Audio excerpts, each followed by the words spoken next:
Hi, hello everyone. Welcome back to the channel PCS Aspirant Vlogs and welcome to you in मैं हमेशा भूल जाती हूँ day कौन सा है 21 या 22 जो भी आप एडजस्ट कर लीजिएगा of UPSI preparation. So this is the time of 3 PM और अभी का सीन ये है कि मैंने अपना मैथ्स का स्लॉट कंप्लीट किया है। मैथ्स के बाद थोड़ा जनरल स्टडीज़ यानी कि मॉडर्न इंडिया हिस्ट्री का कंप्लीट किया है और उसके अलावा अभी मुझे थोड़ा और मॉडर्न इंडिया को ही पढ़ना है अच्छे से। और सच में जो ये RWA की बुक है मुझे इसको पढ़ते हुए इतना मज़ा आ रहा है, इतना मज़ा आ रहा है क्योंकि मैंने सब चीज़ें तो पढ़ी रखी है। ऐसा लग रहा है कि बस रिवाइज करते जाओ करते जाओ। और आप बताइए आपकी तैयारी कैसे चल रही है, कमेंट में ज़रूर से बता देना। एंड मॉक में आपका क्या हाल है ये भी बताना। और कल मेरे पास ना टेलीग्राम पे मैंने किसी से मंगवाए थे मॉक टेस्ट, 15 थे फुल लेंथ टेस्ट। तो जो है उसमें उसका सॉल्यूशन तो दिया हुआ नहीं है, बस आंसर की दी हुई कि ए का बी का सी ये वाला तो दिया हुआ है लेकिन आंसर सॉल्यूशन नहीं दिया हुआ है। तो उसमें यार मेरी हालत इतनी ख़राब हो गई, 110 क्वेश्चन करना मुझे मुश्किल हो गया क्योंकि रीजनिंग में एक ही टाइप के कई सवाल डाल रखे थे। मतलब आप ही देखो कि रीजनिंग में उन्होंने क्या क्या किया हुआ था कि जो चेयर वाला सॉरी टेबल वाला क्वेश्चन आता है, एक तो उन्होंने टेबल स्क्वायर शेप में दिया, एक उन्होंने टेबल राउंड शेप में दिया। एक बार उन्होंने क्वेश्चन डाला कि टेबल के इधर बैठे हैं, दूसरी तरफ डाला इधर बैठे हैं। वो जो लाइन वाला देता है कि उत्तर की तरफ मुंह करके बैठे हैं, उन्होंने बिठाया आमने सामने। तो उसमें मतलब इतना कन्फ्यूजन बन गया, इतना टाइम टेकिंग हो गया वो यार। मतलब मैं ये समझ नहीं आती मुझे कि जो टेस्ट सीरीज़ बनाते हैं क्या सोच के बनाते हैं, मतलब अपना ईगो हर्ट कर लेते हैं कि जो टेस्ट सीरीज़ बनाते हैं या कुछ भांग वांग पी के बनाते हैं। इनको ये नहीं पता कि एग्जाम का लेवल क्या होता है। मतलब एग्जामिनर जब क्वेश्चन बनाता है तो वो सारे डिफिकल्ट नहीं डालता है, सारे लेंथी नहीं डालता है। उसको पता है कि 2 घंटे में तो पढ़ने में चले जाएंगे इतने सारे क्वेश्चन। तो मॉक ठीक है लगाना, मॉक का मतलब आप ये समझिए कि टाइम मैनेजमेंट करना आ जाएगा आपको, आपकी जो है अंडरस्टैंडिंग शार्प हो जाएगी, आपके जो है वो क्वेश्चन को सॉल्व करने का पैटर्न शार्प हो जाएगा। बाकी आपको मॉक में कम नंबर आ रहे हैं ज़्यादा नंबर आ रहे हैं, मुझे लगता है अब मुझे ऐसा लग रहा है कि इसका स्ट्रेस लेने की ज़रूरत नहीं है क्योंकि कभी इसको और 10-10 नंबर ऊपर चला जाता है, कभी 15-15 नंबर नीचे आ जाता है। तो ये तो उसके माइंडसेट पे डिपेंड करता है जो इसको सेट करके भेज रहे हैं। लेकिन जो कमीशन है वो इस तरीके की चीज़ें नहीं करता। उसको ये चीज़ बहुत अच्छे से मालूम है कि जो है बच्चा जब एग्ज़ाम में बैठेगा तो 2 घंटे में वो क्या सॉल्व कर सकता है और क्या नहीं। हाँ ठीक है, ट्रिकी क्वेश्चन बनाए जाते हैं, लेंदी बनाए जाते हैं, लेकिन अगर 40 क्वेश्चन रीजनिंग क्या है या मैथ्स क्या है तो उसमें से 10 ही क्वेश्चन इस तरीके के होंगे जो हमारा टाइम लेके जाते हैं। बाकी क्वेश्चन ज़्यादा टाइम नहीं लेते हैं अगर आपकी अंडरस्टैंडिंग अच्छी है तो। अगर आप अंडरस्टैंडिंग के लिए टेस्ट लगा रहे हैं या मैं भी लगा रही हूँ तो दैट इज़ ओके। अदरवाइज आप अपने जो है दिमाग में टेंशन लेके बैठ जाएंगे, भाई मेरा तो मॉक में स्कोर खराब आ रहा है, तो फिर मुझे नहीं लगता कि मॉक लगाने का कोई फ़ायदा है। खैर ज्ञान बहुत ज़्यादा दे दिया है आज का मैंने। तो चलिए स्टार्ट करते हैं आपके साथ इस दिन को। और ये 3 बज गए हैं, मैं पहले से पढ़ ही रही थी, फिर मैंने शावर लिया और अब शावर लेके सोचा कि चलिए व्लॉग स्टार्ट करते हैं। तो चलिए। और आज जो मैंने ये कुर्ता पहना है, this is so precious for me because ये मेरे चाचा का कुर्ता है जो अब हमारे साथ हमारे बीच नहीं है, यानी कि वो अब नहीं रहे हमारे साथ और अब 1 साल होने जा रहा है उनको 17 अप्रैल को। तो ये मेरे लिए बहुत ज़्यादा स्पेशल है। गाइस व्लॉग शूट करके मैं थोड़ी देर के लिए सो गई थी एक नैप लेने के लिए। मुझे इतनी अच्छी नींद आई, मैं 1 घंटा बहुत ही अच्छे से सोई हूँ। और अब शाम के बज गए हैं 5 के बाद का टाइम है ये। आगे का व्लॉग आपके साथ में कंटिन्यू रखते हैं, आप देखिए प्लीज़। गाइस टाइम हो रहा है 5:20 यानी कि इफ्तारी में भी हैं कितने मिनट, हम 6:15 हो रहा है ना रोज़ा। हाँ तो मतलब ये मान के चलिए आप कि हैं अभी 45 के करीब मिनट। तो अभी कुछ पढ़ाई का देख लेते हो 15-20 मिनट और पढ़ने वाले बच्चे देख लो बेचारे, सांस भी नहीं आई। कब कब से बैठा तो यहाँ लगातार, आज तो 3 बजे से चला गया था बीच में। अच्छा भाई 2-3 घंटे हो गए। और पेपर है इसका भी केमिस्ट्री का। कब है केमिस्ट्री का पेपर? 3 दिन बाद 28 को है। और मैं इससे कर रही हूँ अपना, आपको दिखाया था मैंने। चलो थोड़ा सा और करते हैं अभी कवर अप।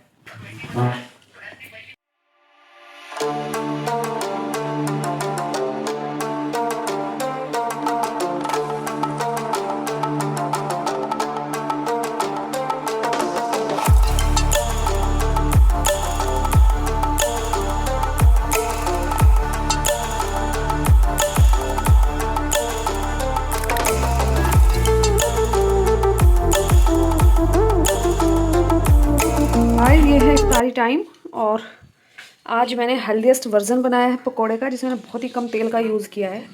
और ये मैंने ना कभी एक डाइटिशियन को देखा था, वो अपनी किसी क्लाइंट को सजेस्ट कर रही थी ये रेसिपी। मतलब इस तरीके से भी आप पकोड़े बना सकते हो, आप देखेंगे ये कैसे लगेंगे खाने में। अच्छे लगेंगे तो फिर हम यही बनाएंगे, हम नहीं फिर वो फुल फ्राइड बनाएंगे। और देखो ये वाली जो है मेरी अम्मी लेके जा रही है, ये बिल्कुल अच्छी वाली चाट है जो ट्रेडिशनल होती है, और ये मेरी है शुगर फ्री, इसमें शुगर नहीं है, मतलब कि हेल्दी वर्जन है मेरी इफ्तारी का आज पूरा का पूरा।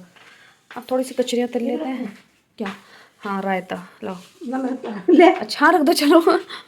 और बिरयानी कहाँ गई, बिरयानी प्लेट, मेरी चच्चा के घर से आई है भैया बिरयानी, रोज़ कहीं ना कहीं से आ ही रही, हम कहीं कुछ नहीं भिजवा रहे, हमें टाइम ही नहीं मिल रहा एग्जाम के चक्कर में कुछ बनाने का, ऐसा ऐसा स्पेशल सिंपल खाना बना रहे हैं बस। ओके मम्मी, वो कहीं खजूरे, this is the main point of Ramzan. चलिए चल से पापड़ भी लेके जा रही हूँ। Hello guys, this is evening time और हम कर रहे हैं अपना सहरी का प्रिपरेशन कि हमें सहरी में क्या खाना है। सो फर्स्ट ऑफ ऑल ये क्या है, अच्छा स्टीविया, लेकिन I don't want to stevia, मुझे चाहिए आज सुपर फूड, प्रोटीन फूड, यानी कि ओट्स खा लूँगी मैं आज, और थोड़े से लूँगी इसके साथ चिया सीड्स, और थोड़े ऐड करूँगी इसमें ये कुछ इम्पोर्टेंट सीड्स हैं जो अच्छे हेल्दी हैं। तो चलिए मैं पहले अपना डाइट बना देती हूँ।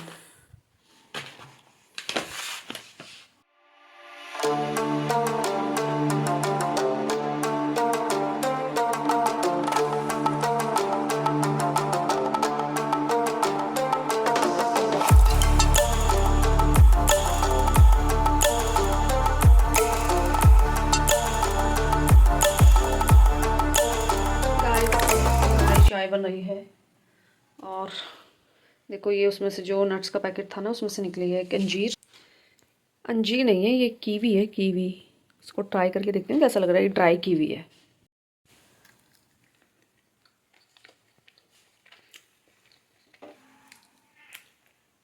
सीड्स लगे मेरे हाथ पे, सीड्स, हेल्दी सीड्स।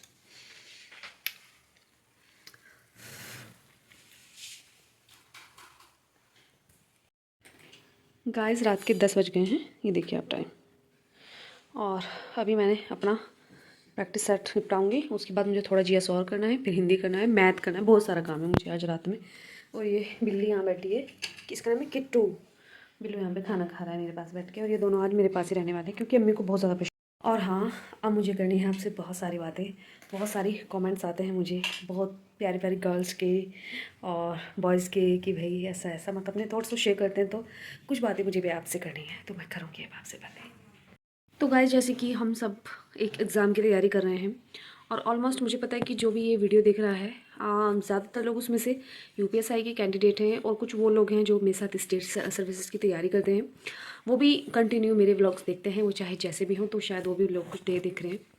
तो मैं आप सभी से ये चीज़ बोलना चाहती हूँ, ये मेरे मन की बातें हैं, बिल्कुल ऑनेस्टली सुनना आप इन बातों को, कि देखिए एग्ज़ाम की तैयारी हम सभी लोग कर रहे हैं, मुझे नहीं पता कि सिलेक्शन मेरा होना है, आपका होना है, या किसी थर्ड वन का होना है, बट हम सभी चाहते हैं, सभी की कंडीशंस सिचुएशन इस तरीके की होती हैं कि हम सभी चाहते हैं कि हम फाइनल सेलेक्ट हो। मेरी दुआ भी है कि जो भी, मैं यही कहती हूँ, चाहे मैं हूँ या अनदर वन हो, जो भी डिज़र्व करता है वो सिलेक्ट होना चाहिए, और वही होता है डेफिनेटली, ठीक है। तो बहुत सारी लड़कियों के मैसेज आते हैं कि हमें बहुत ज़्यादा डर लग रहा है, इस टाइम पे आप रिवीजन कैसे कर रही हो, इस टाइम पे मॉक देना चाहिए कि नहीं देना चाहिए, रिवीजन कहाँ से करना चाहिए, या ये कि उनका जीएस पार्ट बहुत ज़्यादा कमज़ोर है, उसको जो है वो इन्हेंस कैसे करें, और क्या क्या कमेंट रहता है, ज़्यादातर यही कमेंट रहते हैं लोगों के। तो मैं आप सभी से यही बोलना चाहूँगी, देखिए जीएस के लिए मैं आपको बता दूं कि भाई आप घटना चक्र पढ़ लो, ये पढ़ लो, 15 दिन में कुछ भी नहीं पढ़ पाओगे आप, एक सिंगल किताब भी नहीं पढ़ सकता है इंसान अच्छे से, अगर उसे बेसिक अंडरस्टैंडिंग है सब्जेक्ट की तो अलग बात है, अदरवाइज़ वो नहीं कर सकता है। तो बस मैं आपको यही सजेस्ट करूँगी कि आप लोग जितने भी यूपीएसआई में पीवाईक्यू आए हैं घटना चक्र की बुक में, उनको अच्छे से आप रीड करें, बहुत अच्छे से उनको याद करने की कोशिश करें, और जो नया बीएनएस आया है, बीएनएसएस आया है, उसको अच्छे से पढ़ लेना, और उसमें जो बीएनएस में 10 बड़े चेंजेस हुए हैं उनको अच्छे से पढ़ लेना, मॉब लिचिंग के बारे में नया कुछ उसमें आया है वो भी अच्छे से पढ़ लेना। बस यही सारी चीज़ें हैं। करंट अफेयर मोटा मोटा आपसे पूछा ही जाएगा, वो करंट अफेयर वनडे एग्जाम में कुछ उसका होता नहीं है सिर पैर, वो कि वो 2 साल पहले का पूछ ले या पिछले महीने का पूछ ले, कुछ भी पूछ सकता है। मतलब जैसे हम लोग सिविल सर्विस की तैयारी करते हैं, एग्ज़ाम देते हैं, तो उनका एक होता है उनका कि भाई वो 6 महीने साल के बीच का ही पूछते हैं, ज़्यादा पीछे वो जाते नहीं, लेकिन यहाँ वनडे एग्जाम में ऐसा नहीं होता है। तो देखिए अभी सबको बहुत ज़्यादा डर लग रहा है, मुझे लगता है कि मुझसे ज़्यादा डरा हुआ तो कोई होगा ही नहीं, क्योंकि this is not exam, this is a very important part of my life. I think I can't explain that कि एग्ज़ाम मेरे लिए कितना ज़्यादा इम्पोर्टेंट है एंड इसका क्लियर होना कितना इम्पोर्टेंट है. बट फिर भी मतलब यहाँ पे इन कंपटीशन के एग्ज़ाम में ये होता है कि इनमें नाकामयाबी के चांसेस ज़्यादा होते हैं, कामयाबी कम होते हैं, क्योंकि रेशियो बहुत ज़्यादा कम होता है, नंबर ऑफ़ कैंडिडेट बहुत ज़्यादा अपीयर होते हैं और सीट्स बहुत कम होती हैं. और अच्छे अच्छे एक से एक ब्रिलियंट एस्पिरेंट पढ़ा है, आप सभी को पता ही है. मैं तो बहुत बिलो एवरेज एस्पिरेंट के अंदर आती हूँ, अपने आप को मानती हूँ. पर हमें इस डर से आगे निकलना है. इन 15 दिनों को हमें खुद को ऐसे लगा देना है, ऐसे लगा देना है कि ये शायद ज़िंदगी के आखिरी दिन होंगे जब हम इतना स्ट्रगल करेंगे. इसके बाद हम कभी इतना स्ट्रगल कर ही नहीं पाएंगे अपनी लाइफ में. इस तरीके को सोच करके हमें प्रिपरेशन करना है. ओके, तो और आप ये देखिए कि मेरे साथ तो डबल डबल प्रॉब्लम है. ये मतलब रमज़ान का महीना है, खुद को भी डिटॉक्सिफाई करना है और प्रिपरेशन भी को भी कंटिन्यू करना है. लेकिन सब चीज़ों का एक बैलेंस अगर हम बना के रखेंगे, दैट इज़ इम्पॉसिबल कि ये चीज़ें बेटर हों. And today is 24 when I recording this video and I think हाँ 14 to 17 to 18 डेज़ हमारे पास हैं. तो इन 18 डेज़ को आप इस तरीके से इन्वेस्ट कीजिए कि इससे बेहतरीन इन्वेस्ट आपकी लाइफ में कभी आपके समय का ना हुआ हो. और बाकी चीज़ें आप ऊपर वाले पे छोड़ दीजिए और अपने लक पे छोड़ दीजिए. लेकिन लक पे जब छोड़िएगा, जब आप हार्डवर्क से इतना संतुष्ट हो जाएंगे कि आपको ऐसा लगेगा कि भाई मैं इससे ज़्यादा मैं नहीं कर सकता था. जब आपके अंदर ये वाली चीज़ आ जाएगी कि इससे ज़्यादा मैं नहीं कर सकता था, कर सकती थी, तब आप सेटिस्फाइड होते हैं. ठीक है. और मुझे पता है कि कोशिश करने वालों की कभी हार नहीं होती. यहाँ नहीं तो कहीं और, कहीं और नहीं तो कहीं और, आप सेलेक्ट ज़रूर हो जाएंगे अगर आप लगे रहेंगे तो.